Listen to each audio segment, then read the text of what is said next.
మనం పుట్టిన దగ్గర నుంచి లైఫ్లో చాలామందిని కలుస్తాం, చాలామందితో మాట్లాడతాం. కానీ ఒక్క మనిషితో మాత్రం చాలా తక్కువ మాట్లాడతాం. ఆయన మనకు అస్సలు అర్థం కాడు. అతను పెద్ద విలన్ మనకి. అతను ఎవరో కాదు, నాన్న.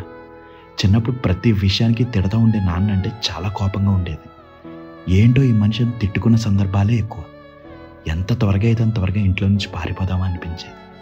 కానీ లైఫ్లో ఒక పాయింట్లో తెలిసొస్తుంది, అసలు ఆ మనిషి అలా ఎందుకున్నాడు, ఎందుకు అలా బిహేవ్ చేస్తున్నాడు, ఆయన మన కోసం ఎంత కష్టపడ్డాడు. మనకి కొత్త చెప్పులు మంచి షూస్ ఇస్తూ ఆయన మాత్రం అవే పాత చెప్పులు కుట్టించుకుంటూ ఎందుకు వాడేవాడు. మనం ఎగ్జామ్ రాస్తుంటే బయట ఎండలో వాటర్ బాటిల్ పట్టుకుని మనకన్నా ఎక్కువ టెన్షన్ పడేవాడు. ఇవన్నీ మనకి మెచ్యూరిటీ వచ్చి పిల్లలు పుట్టే టైంకి అర్థమవుతుంది. అది అర్థమయ్యే టైంకి ఆయన మన పక్కన ఉండడు. హాల్లో ఒక పక్కన గోడ మీద నవ్వుతూ చూస్తూ ఉంటాడు. ఇప్పటికైనా అర్థమైందారా అని. అప్పుడు అనిపిస్తుంది మనం మనిషిని ఎంత మిస్ అవుతున్నాం. ఆయన పాత ఫోటోలని చూస్తూ ఉంటే రియలైజ్ అవుతాం ఆయన చాలా తక్కువ నవ్వేవాడని. ఎందుకంటే ఆ నవ్వులన్నీ ఆయన మనకిచ్చేశాడు. If your father is still around, don't wait, వీళ్ళకి హక్ ఇవ్వండి, మనసారా మాట్లాడండి.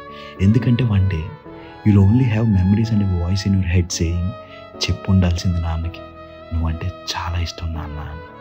సరేనా? Happy father's day. ఉంటా అంటే ఇట్లు, మీరు అలాగే మోయ.